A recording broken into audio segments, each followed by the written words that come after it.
ఓం నమో వెంకటేశాయ. తిరుపతి సాయి భక్తి ఛానల్కి స్వాగతం, శుభస్వాగతం. ఇవాళ మరొక అద్భుతమైనటువంటి కథతో మీ ముందుకు వచ్చేసాను. అదేనండి, అహంకారం ఎంతటి వినాశనానికైనా హేతు అవుతుంది అనేదానికి ఉదాహరణగా అహంకారం ఎవ్వరికీ ఉండకూడదు, విద్య వినయాన్ని నేర్పించాలి అనే విధంగా ఒక కథ మనం తెలుసుకుందాం.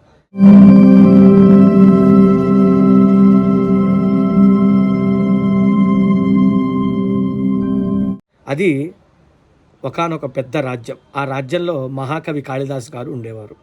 కాళిదాసు గారికి ఒకరోజు తన రాజ్యం వదిలి పరాయి దేశం వెళ్ళవలసినటువంటి సందర్భం ఏర్పడుతుంది.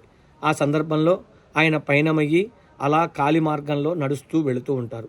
చాలా దూరం ప్రయాణించిన తరువాత బాగా దాహం వేస్తుంది ఈ కాళిదాసుకి.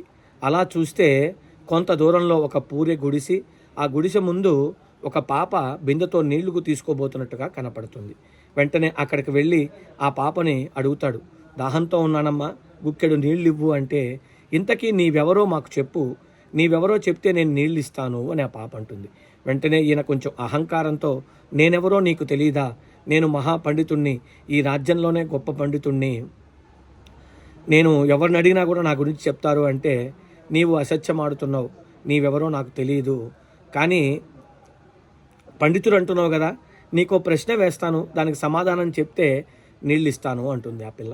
వెంటనే ఈయన సరే అడుగు అంటే ఆ పాప అడుగుతుంది, ఈ ప్రపంచంలోనే అత్యంత బలమైనటువంటివి రెండు ఉన్నాయి, అవేంటో చెప్పు అంటే ఈయన కాసేపు ఆలోచిస్తాడు. ఈ దాహానికి ఆయనకు బుర్ర పనిచేయలేదు, ఏం అర్థం కాలేదు.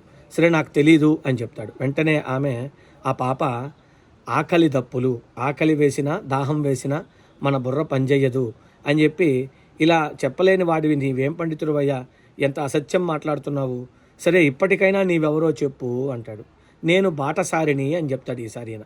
అయ్యో మళ్ళీ కూడా అసత్యం ఆడుతున్నావే, బాటసారి అంటే బాగా నడిచి ఎంత దూరమైనా వెళ్ళేవాడు, కానీ నీవు కొంత దూరం నడిచే దాహం ఆకలి అని చెప్పి ఇక్కడికి వచ్చావు, నీవు బాటసారివి కాదు.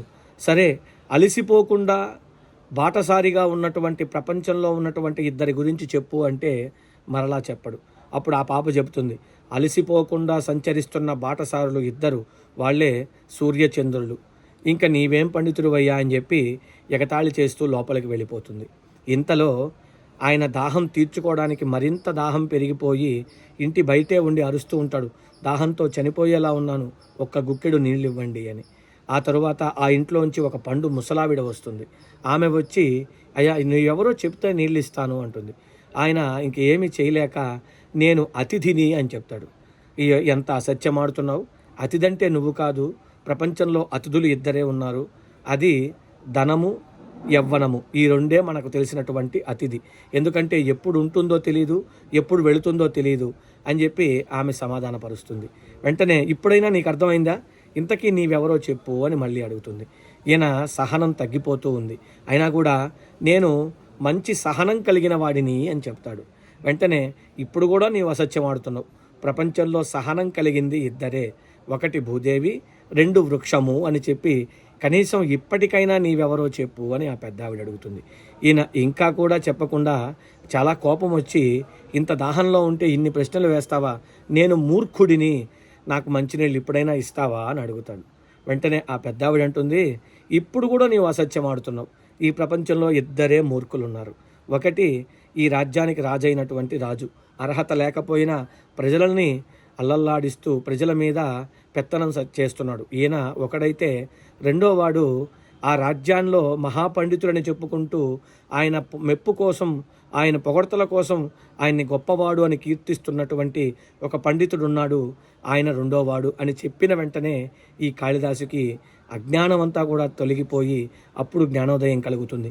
వెంటనే ఆ ముసలి ఆమె పాదాల మీద పట్టుకొని క్షమామంత్రం వేడుకోగానే ఆమె సరస్వతీదేవిలాగా మారిపోయి, నాయనా నీకు అహంకారం కొంచెం ఎక్కువైంది, దాని నుంచి నిన్ను మరల్చడానికే ఈ పరీక్ష పెట్టాను, విద్య, ధనము, బలము, అధికారము ఇవన్నీ అహంకారానికి దారి తీయకూడదు అని చెప్పి ఆమె చెప్పి అంతర్ధానమవుతుంది.